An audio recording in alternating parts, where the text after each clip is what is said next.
Welcome, everyone. I'm very happy and honored to be back again to Talking Galleries for the fourth time.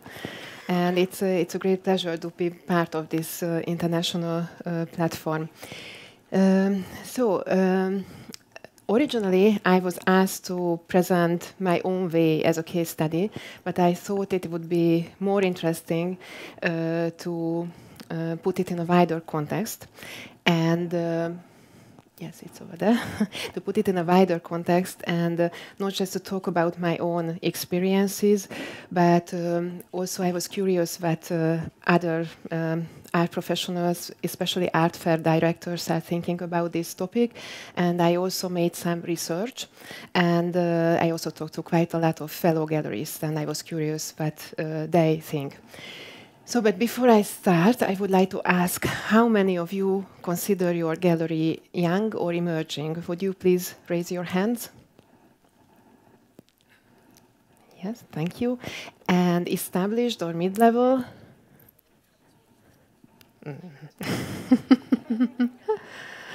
And who represents an art fair? Oh, thank you. So this is the content of my presentation. I'm not going to go through some questions, and I really hope that I can address these questions, but on the other hand, I think there won't be enough time, and I hope that we can talk about some of them in the Q&A section or later. So the starting point is the globalization of the art world, which goes hand in hand with the growth of art markets and the increasing portion of art fair sales in the total galleries sales, which was 40% last year. So let me share just right in the beginning a personal number. When I started my gallery, I only sold to local collectors or buyers in the first couple of years. And in the last 2 years, 60% of my sales go to foreign collectors. So what are the arguments for attending art fairs? Obvious thing is to present artists internationally. Visibility is, of course, quite important. I found this amazing number that the top 22 art fair was visited by 1 million people. It's a reference, immediate feedback and judgment, and as art fairs became meeting points, of course, the networking opportunity is one of the most crucial element, and media coverage is also quite useful. And why is it challenging? From my point of view, I find the most challenging is to balance between the local and international program. Of course, the decision to choose the right art fair is also not so easy, as we know that there are about 300 art fairs organized each year. And application works, all the excitements, disappointments, and the pressure with the applications. And to deal with the costs, I find this number, 2.3 billion euros were spent in 2015 by galleries to participate on art fairs. It's based on the TAFAF report. And again, here, my own number. I spent last year 50,000 euros on art fairs. I participated on 5 international art fairs. And I must say that this is a huge number for a gallery from Budapest. It's very hard to manage this. Let's have a look which art fairs, what is the selection, basically. I have experienced that there is a strong hierarchy exists in the art scene, not just among artists, galleries, collectors, but also among art fairs. These levels are mutually interdependent. The better artist the gallery is able to represent, the more prestigious art fair they can get into, the better collection the gallery can place the artworks into, the higher esteem the gallery will become in the artwork. Obviously, it's always sensitive when it comes to ranking. So this here on this table, you can see a ranking by Skate market research company. And this is interesting because they also take into consideration the reputation of the fair, so not just the numbers, like period in the market and the number of visitors. Actually, whenever I get into a conversation with the fellow galleries, it usually goes like this. Which art fairs do you attend? Which is your next fair? How did it go? What did you sell? So it's for sure a hot topic. Well, of course, the undisputed number one is Art Basel, as we all know, and by number of visitors, by number of visitors, Arco Madrid takes the lead. I was also asking key players in the art field about their opinions, because rankings are sometimes not so good, and this is my finding. These are the best fairs. I also put Lista here, which was not in these rankings, but Lista plays a very important role, especially for young and emerging galleries. It's a very important gateway, so therefore I put it here on this list. But you can see how colorful the world of art fairs and the huge variety of art fairs we can attend and choose.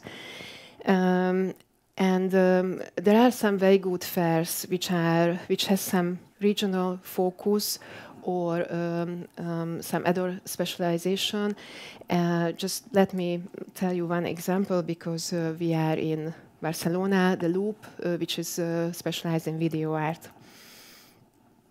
And on the following chart, you will see some research we made on the geographical distribution by countries.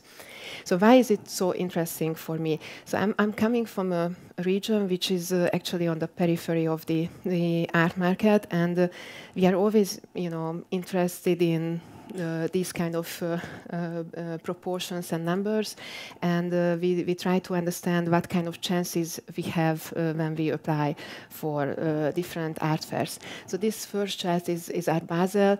As you can see, the USA dominates this fair, and then Germany, United Kingdom, Switzerland, France. Of course, this is based on the exhibitors list of 2015, so the number that we use are accurate. However, it won't show you the complicated structures which exist in the contemporary art scene. And let me tell you just one example based on this chart. Gregor Podnar Gallery falls in the category of Germany, who is actually from Slovenia. He has his first branch in Ljubljana, and now he has the gallery in Berlin. But he represents mainly artists from Eastern Europe. For example, Attila Csörgő from Hungary, who is actually living in Poland. So these kind of structures, of course, cannot be seen in these charts. We also did this chart for Lista. Sorry, it's a bit hard to look at from this perspective. Again, the USA dominates. Frieze London, United Kingdom, and also the United States are on the first place, and Western Europe is important.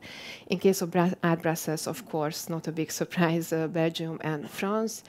In case of the Armory Show, the USA, and the second is the UK.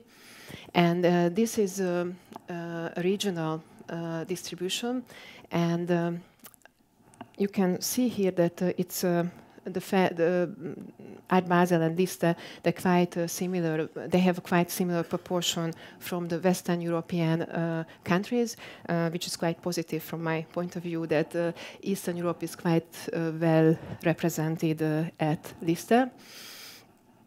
I was curious about the selection committee, and 60% of the members at Art Basel are coming from Western Europe, so it's basically the same proportion like the countries.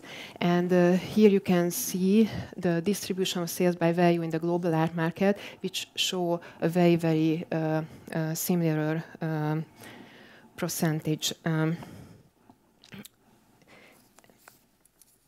So the art market is globalized, but sales volumes still dominated by developed countries like the US, UK, and Western Europe. Of course, China is an exception because China has a big domestic market, but Chinese galleries are not so active internationally. So the distribution, the geographical distribution roughly reflects the global market proportions. And so I was talking to some art fair directors personally, through emails, and I also checked some interviews. There's no time to go through this, but we decided to upload these interviews for the Talking Galleries homepage. It's really worth to read, especially for young and emerging galleries.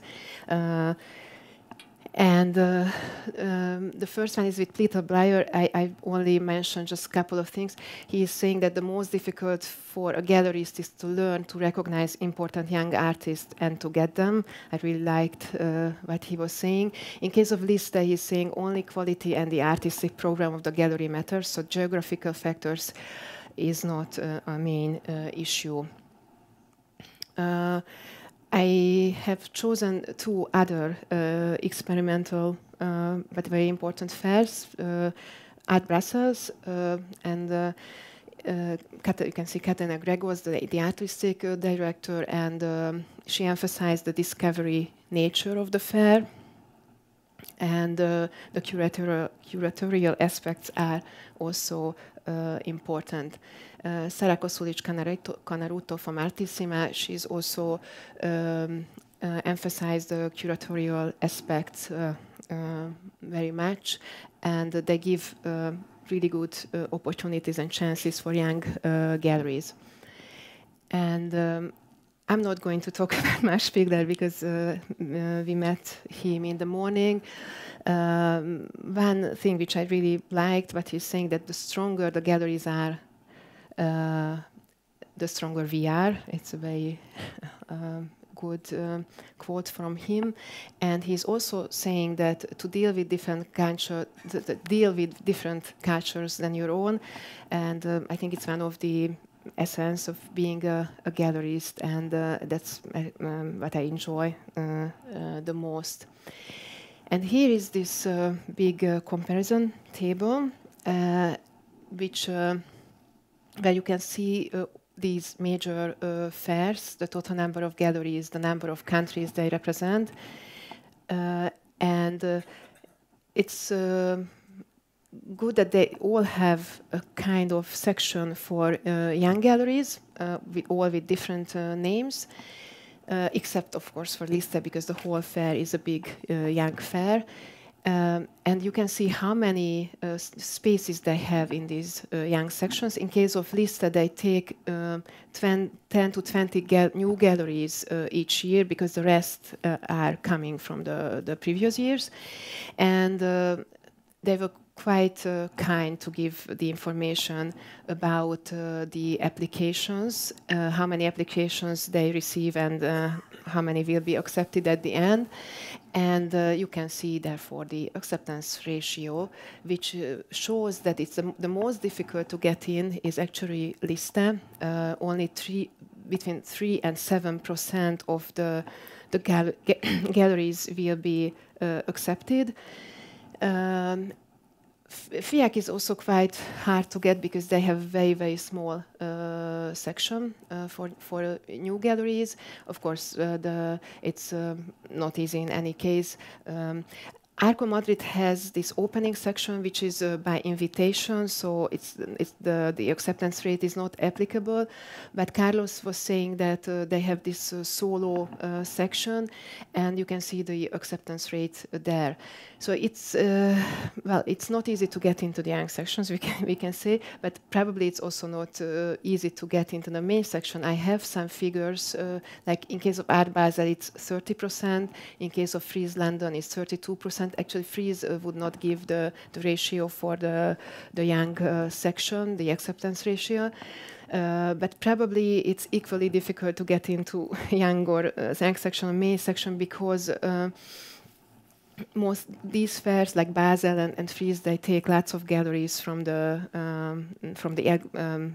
exhibitors, the existing exhibitors. So it's probably also difficult. And then you can see the costs. The most expensive is the Armory shows young section, the presents, and then Art Basel. The most reasonable is Artissima and Art Brussels and Arco Madrid. So, and I try to collect the information about my own way and my own strategy. I opened my gallery at the very beginning of 2009, and you can see that, sorry, you can see that I already did a local art fair in 2008. I was very much desperate to get in, and I could arrange to be actually on a fair before I opened my gallery. It was a really nice experience. I enjoyed it. It was before the economic crisis, and the market was quite pleasant that time in Hungary. Unfortunately, there was a major decline after this crisis, and the market never really recovered. So I did 26 art fairs during these 7 years, and what I can say is that the most important milestone, the first most important milestone, was Vienna Fair, a fair which is focusing on the Central and Eastern European region. And I could just advise any gallery from this region to start with Vienna Fair, where I could make really great contacts and step on. I get into Artissima in 2012.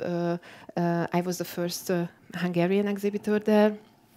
It was also, I consider it as an important fair for me.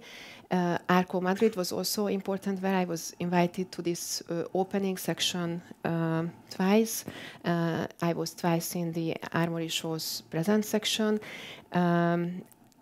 As the first Hungarian exhibitor, and I really like Art Brussels as well. I also was there twice. Actually, I was not aware how difficult to get into these fairs based on these numbers, so I'm quite happy that I had this opportunity to be on these important fairs.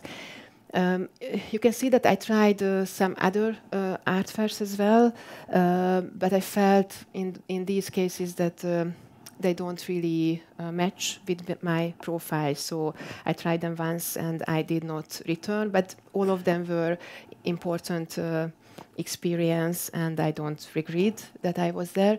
At this point, I have to say that we don't really have an existing model in Hungary. The whole gallery system started in the mid-90s, and there is no gallery I could follow, and there are no generation of galleries, I had to learn everything really by scratch, and I had to learn from my own mistakes. So it was actually a long a journey. On this graph, you can see the number of art fair participations, and for me, the most important thing was to visit fairs and gain impressions about the profile and the atmosphere of the fair on site, and that's something I could suggest to every young gallery. Personal contacts were also very helpful. First, I tried to make these contacts with my fellow galleries from the Eastern European region, just to say some names: Gregor Podnár, Mihály Popp from Plan B, and Hans Knoll. You met him last year. They were very, very helpful and shared their experiences. Another thing is that the booth presentation, which is quite important. I had the gallery has a focus on installation art, so I always try to do booths at fairs which were high quality and the best possible which we could do. I have a project space in Budapest in a shopping center where I exhibit large-scale installation. So I had a chance to work with the best artists from Budapest. So I would like to show some of my booths at different art fairs. So that was my first Vienna fair in 2011, and we addressed the current topic of migration that time. Find Your Place, it's an installation and it had one viewpoint. Emese Benczúr, the artist, is one of the most important conceptual artists of her generation. And the other artist is Szilárd Cseke. And this is my first booth at Artissima with the same artist, but a different booth presentation. In the meantime, the other Emese Benczúr was already at the Venice Biennale and at Manifesta. In the meantime, the other artist is also at the Venice Biennale this year. This is a group exhibition on my first participation at Arco Madrid in 2014. It's a group show. And this is my first booth presentation at the Armory Show. And this was a solo show by Dénes Farkas. And here I would like to mention that I had to think about my strategy regarding selecting artists, because we have quite a few number of galleries in Budapest, and I realized that all galleries start to fight for the same artist, and so it was an obvious decision to go outside of Hungary and try to find new artists. And Dénes Farkas is actually from Estonia. He represented his country at the Venice Biennale 2 years ago, and it was another step for me to cooperate with him. And this is my booth at Art Brussels in 2015.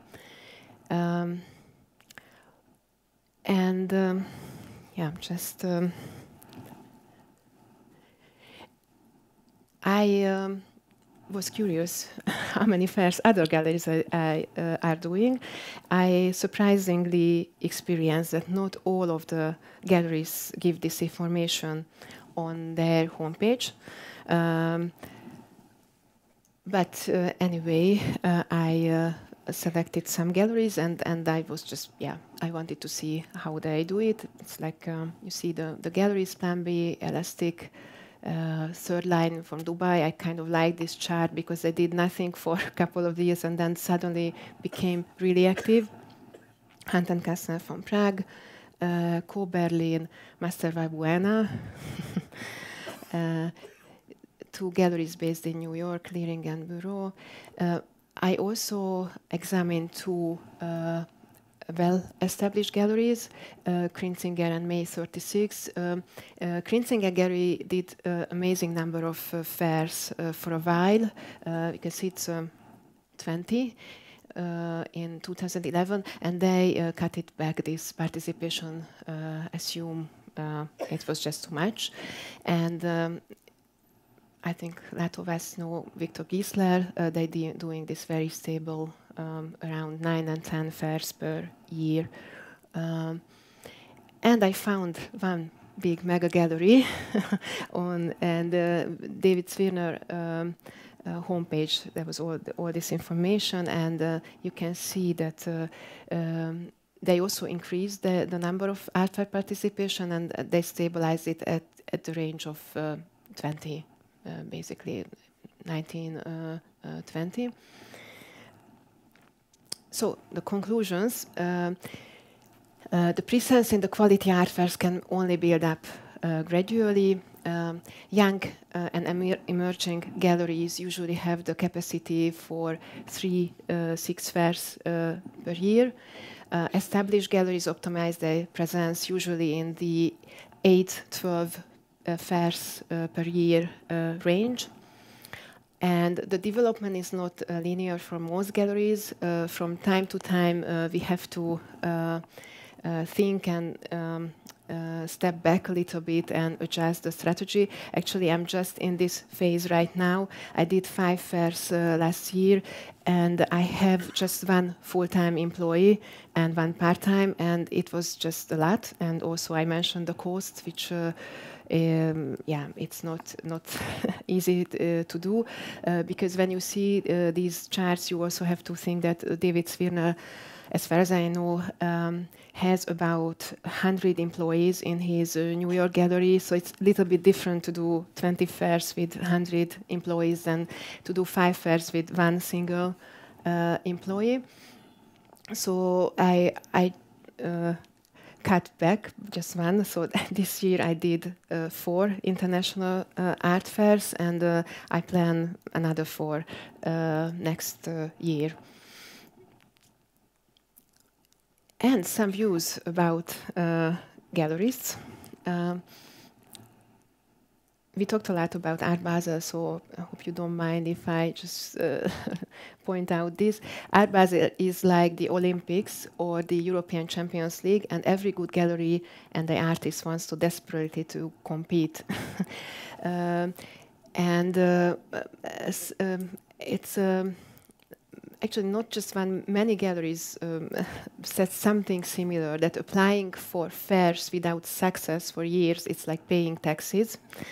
But when we think and consider these pros and cons, it seems that we have to do the fairs, and pros definitely win.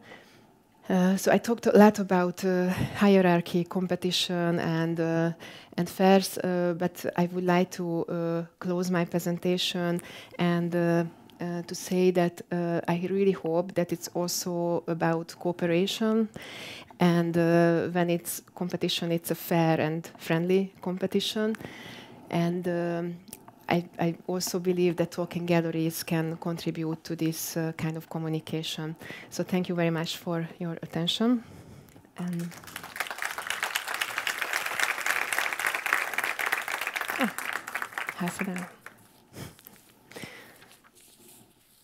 So we have the mics open for comments and questions.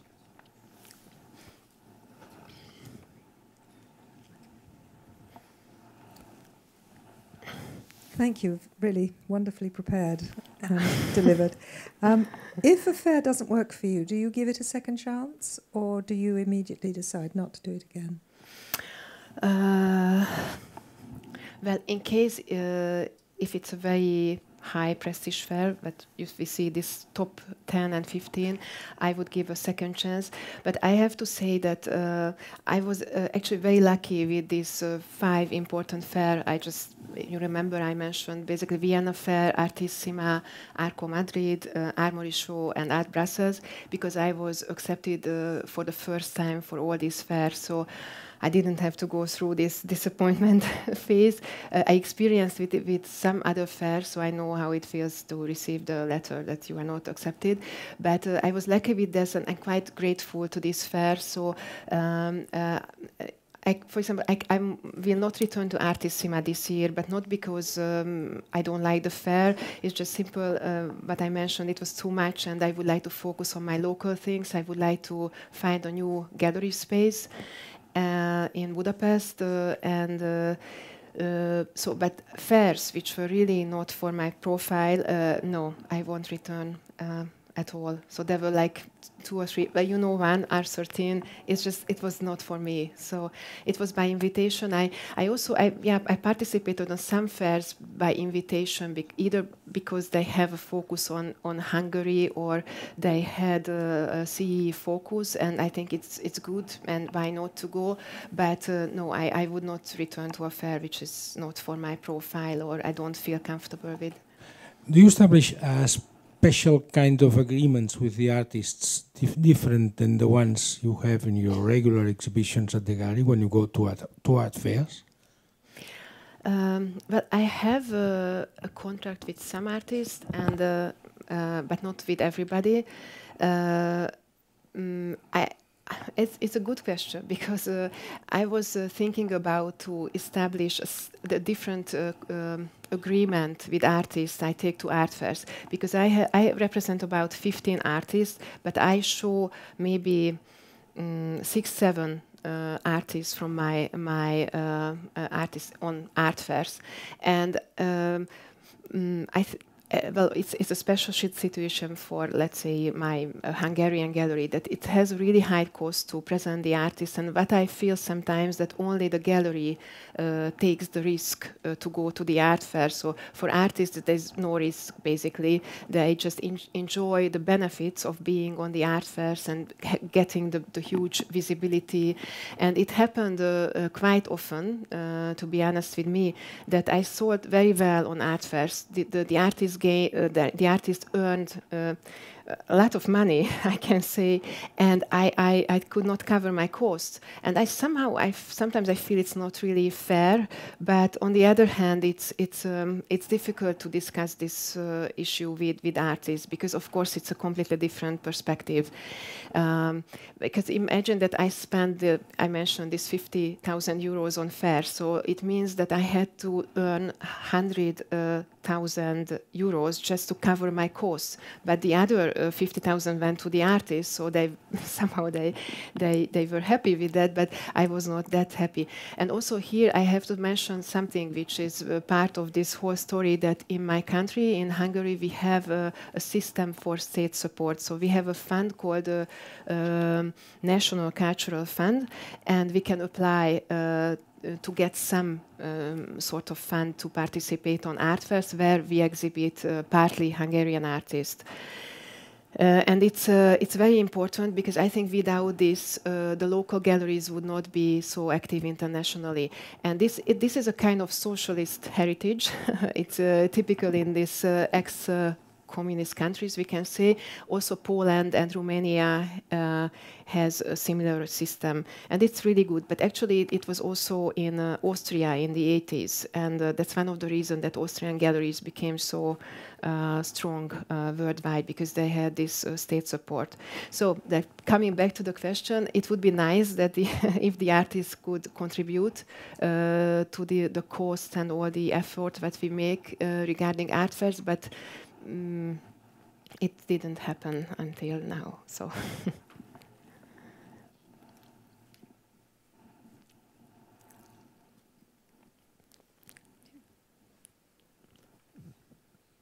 How big are your boats in the fairs? You had always the same size, or?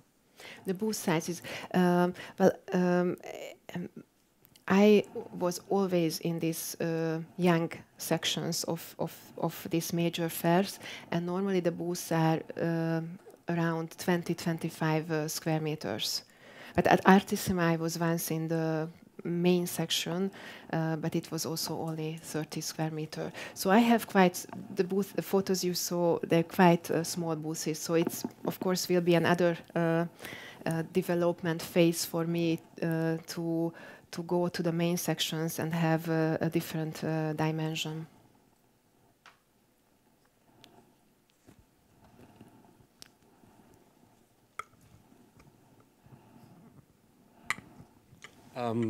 I just want to go back to the thing before of you saying that you would like artists to participate more into the fair business.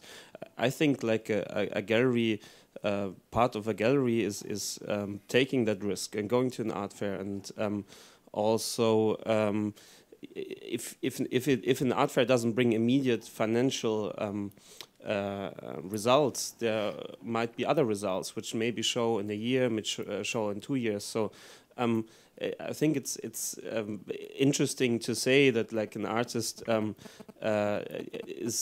should do more than just like taking the money, maybe like sharing the money, and then in the end, if you not necessary.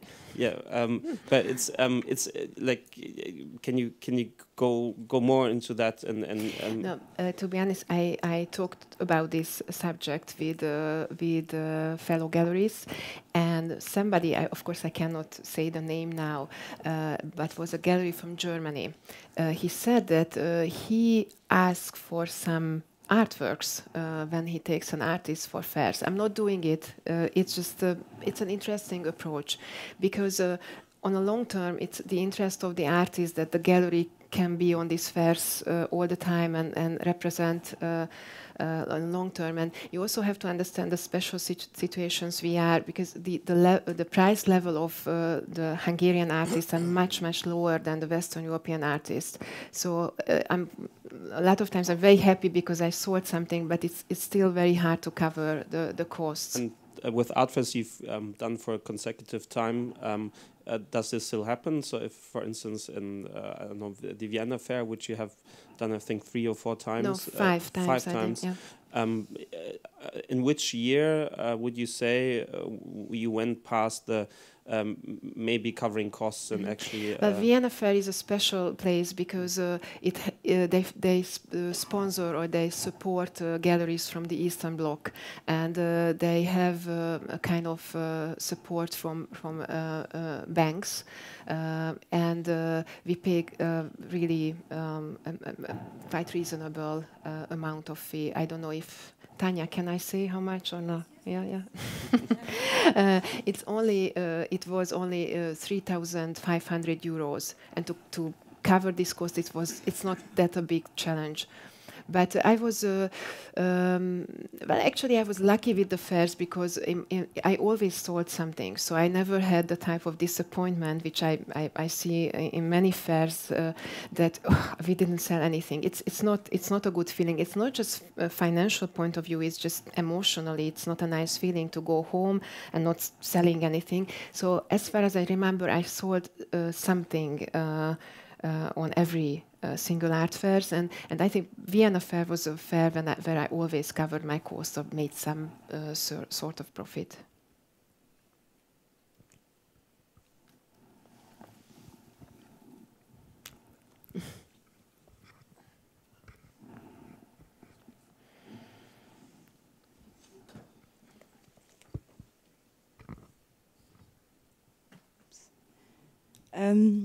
So, Annie, now you're not so young anymore, or yeah, that's true. How will you change your strategy, or will you adjust it, or how will you? What's your next steps? You mean what I would do differently? In choosing fairs, you have to probably move on to bigger booth or a different program or solos or more curated stories. You mean what my plans are for the future? In the art fairs choice. I would like to somehow keep these 5 fairs. Probably I cannot do all of them each year. I just talked to Carlos Uroz. It was how can I say it? They were really generous to offer me the opportunity to be twice in the opening section, and 2016 was the year when I had to move on to the main section, which is more expensive, and I didn't go, so it was maybe a little disappointment. But I think I would like to do some fairs every second year, because I just cannot do every year. I would like to keep these fairs because these fairs are important for me, but there are a couple of other the fairs which are in my focus, and I will try and I will apply in the future. And yes, I'm in now not that young anymore. I'm still consider my I mean the gallery is still young and emerging, and I would like to take still the advantage of being in these supported sections. For example, in case of Art Brussels, it's 8 years is the age limit, so I still have like 1 year left, and in some cases 10 years. So it's still where is it possible? When it's possible, I would like to stay in this young or supported sections, and of course in other cases I have to move on the main sections. Some of the fairs, like Artissima, have special project sections. So if you apply with a curated booth, then you pay less, and like you present 1 or 2 artists or a duo show, and this is also good opportunities. Well, I'm as a gallery from this Eastern European region. Of course, I always look at the costs and see which is the most reasonable way to do a fair. So over the last 10 years or so, or even since the fall of the wall, there has been periods of a bonus. I mean, in the beginning, it was very good to be a gallery from East Germany, emancipated into the market economy. At some point, it was very good to be a gallery from Romania. And there has been some activity in Prague, which seems to have a bonus which is outside the regular rules of how to build a career for a gallery or artist. Now, how do you see that? Mm-hmm. Well, you mentioned Romania, and it's an interesting point because the reason I think that they were so popular that they had absolutely no local market in Romania like 6-7 years ago. Now it's developing. So the only way to be a gallerist in Romania was that they immediately went to the art fairs and they want to be part of this international art world.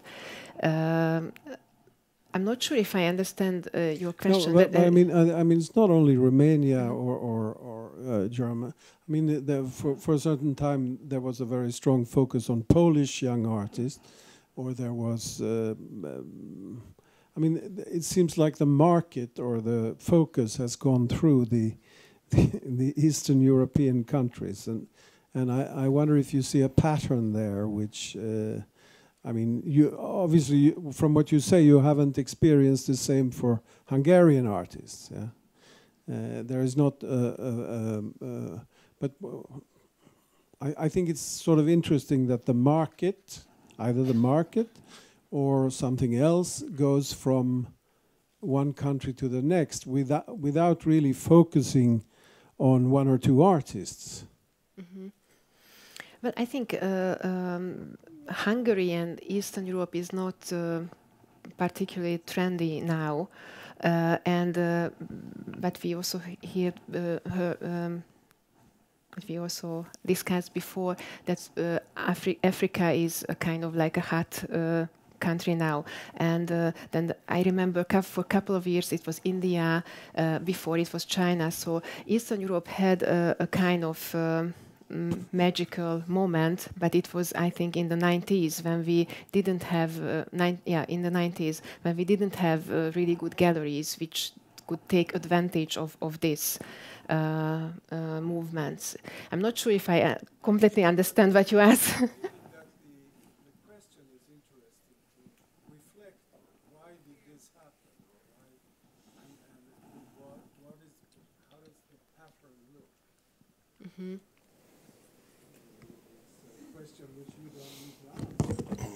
Well, Eastern Europe was very exciting when after the changes in the beginning of 90s, but somehow it could not. It was not so interesting anymore, I guess. But you know, the artists are quite good, and there are good galleries. But if you look at, like you mentioned Poland as well, the Polish artists are all around the world, represented by different galleries. I think you also have a Polish artist in your program. I'm not 100% sure what you are asking. Can I say something? I think you're not 100% sure, because I think there is a fake problem that you always put in the center of the discussion, that is this geographical thing. I think this is not really the point. I think the point today is really how you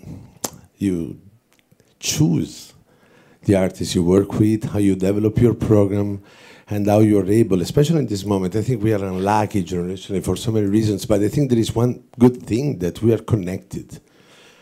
So I really don't understand why we talk about geographical things in the moment in which we don't have anymore. Maybe this is the only good thing that we don't have anymore this problem. And you can totally find so many galleries that are coming from that geographical area that not now, since many years already, they were able really to send a message and to show their artists and to sell their artists and to be protagonists into the market. So my question is, do you think that is so important to think about your work and your position as a gallerist and your gallery in terms of geographical problematics, or is maybe better to try to go out from this and to be more concentrated on maybe other aspects? I understand what you asked, and maybe I wanted to go through very quickly on the presentation, and maybe I didn't talk about this very detailed. So yes, it's interesting, this geographical thing, because I'm coming from a country where this is a regular topic, an everyday topic. You know, we organize a conference, or somebody organizes a conference in Budapest, and this is the topic: how to get international Hungarian art, how to get into the international art scene. So it's interesting, or it's a main topic for us, not especially for me, because I think these central areas are very open to the periphery. And what you are talking, it's I think in this globalized art world, it's one of the advantage that we have probably equal chances to get into the art fairs, because when we think that, when we look at the charts and when Germany has a certain percentage, but we know that there are about 500-600 galleries in Germany. In Chelsea, you just mentioned that there are about I don't know, 600 galleries. So the chances are quite equal. So that's what I try to say. Maybe the message was not 100% clear. That I think it's a globalized art world, and the gallery of the program and the artist, of course, that's the most important thing. But I just found interesting to collect this information and to share with you. But these fairs are very open to countries, as you saw that they represent mainly like between 25 and 33 countries, and that's, I think it's quite good. However, there are about 196 countries all around the world, so there's still a place for improvement. Hi, thank you for your presentation. I'm particularly interested because I also come from an Eastern European quarter. I come from Serbia. And I think the geographical issue is big, in the sense that I don't know how much of the art world today is familiar with the contemporary artists in East Europe. It's more an older generation, I feel, because even the galleries that you did mention that come from Romania, for example, going to art fairs, I've just seen a lot of Greta Bratescu and Ion Grigorescu, which are an older generation. Maybe the new one is Dan Perzhovsky, to say the least. But also the big shows that have been put in major museums. Like I remember a couple of years ago, it was Eastern Promises at the Centre Pompidou, which was completely artists from the 70s and 80s, mainly performance art. Marina Abramovic, as we all know. Currently in New York, I saw a show called Transmissions, art from East Europe and Latin America from the 1960s to the 1980s. So it's kind of, I have a feeling that whenever it's a show about Eastern Europe, it's going back to that generation, but nothing that's contemporary. And then I also think that there might be maybe like, I wouldn't say educational gap, but just from an experience I had, and this was at the Sotheby's Institute of Art in London, where I attended an art and business semester course, and I had a speaker that was talking about an artist she was curating, and by the name I realized the artist was from East Europe, so I raised my hand and asked where the artist is from. She said Czechoslovakia. And of course, if you talk about Marina Abramovic, you can say she's from Yugoslavia, because at the time it was still Yugoslavia. So my next question was, okay, but where exactly? Meaning, you know, Czech Republic or Slovakia. And she said, oh, well, isn't that the same thing? So I was just, you know, it struck me that a speaker at Sotheby's Institute of Art did not know that Czechoslovakia did not exist anymore. So, you know, that's also another geographical issue. Yeah. Well, so the question is, you know, how do we get contemporary artists from the East European countries? Sure, an art fair is a good platform and it's great, but I just have a feeling that whenever it's East Europe, it's kind of like 70s, 80s. And yeah. But, thank you. Thank you for the comment. Well, I think that this region should still be discovered. And well, I was for 3 years the president of the local galleries association, and for example, we organized visitors programs. So we invited international art professionals to come to Budapest for a couple of days and see the scene closely. And also, it was interesting that you mentioned these former, I mean, Yugoslavia and former Czech Republic, and there's a big region in Eastern Europe which is not represented by galleries on art fair. So that I'm not aware of any gallery from Serbia or some good galleries exist already in Bulgaria, but there's Slovenia.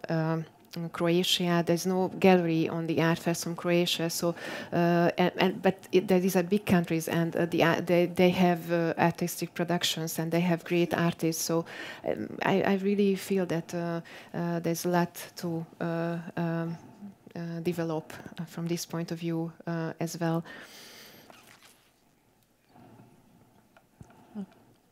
Annie, I think I have a microphone here.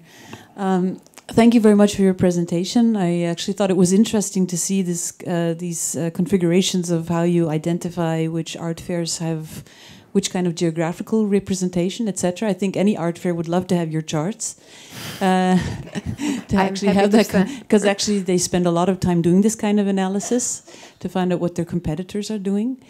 However, I do think that the next step of this analysis could be more along the lines of like, what does this mean for me as a gallerist? You know, what do I draw from this kind of information?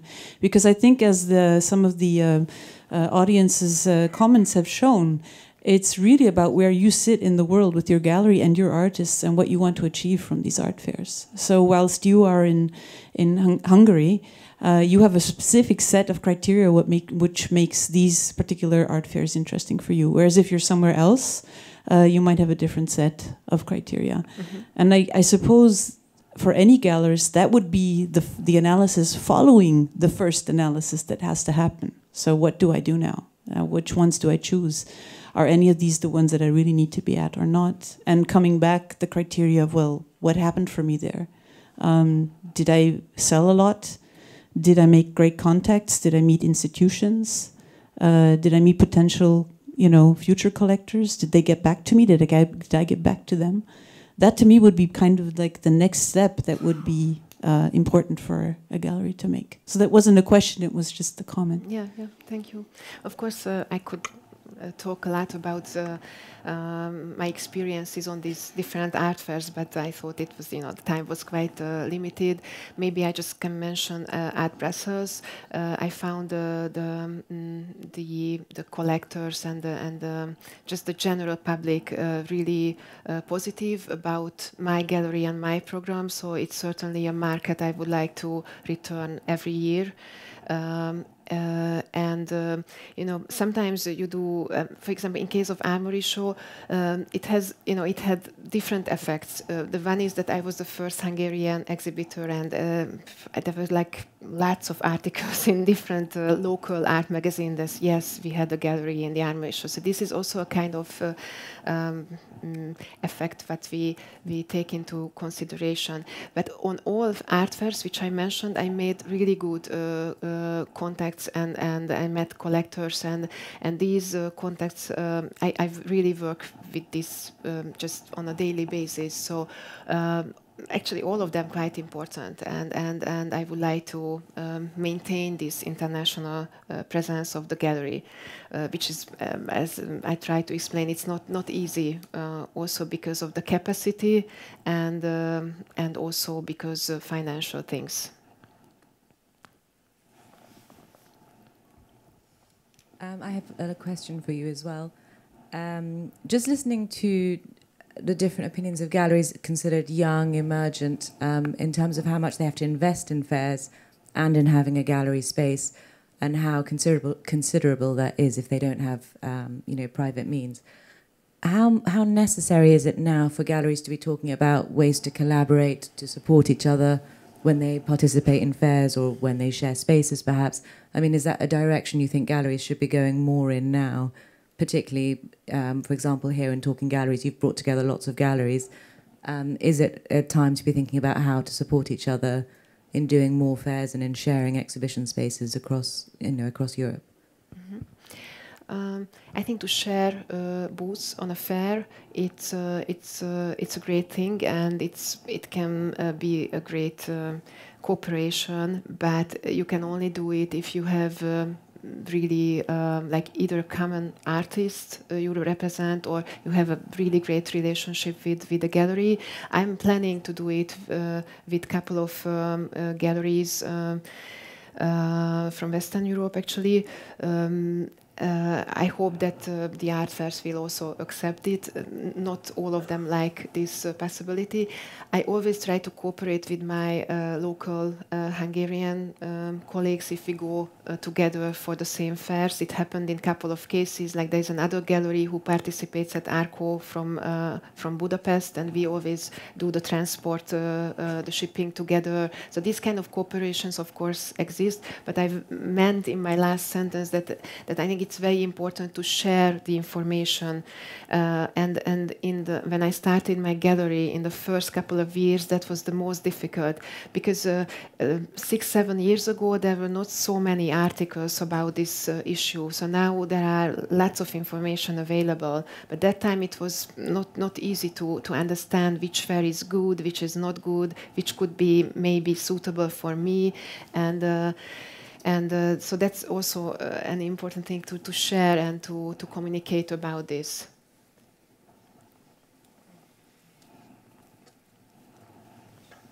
Okay. Well, I think this is it. Thank you very much, Annie, and thank you all for your participation.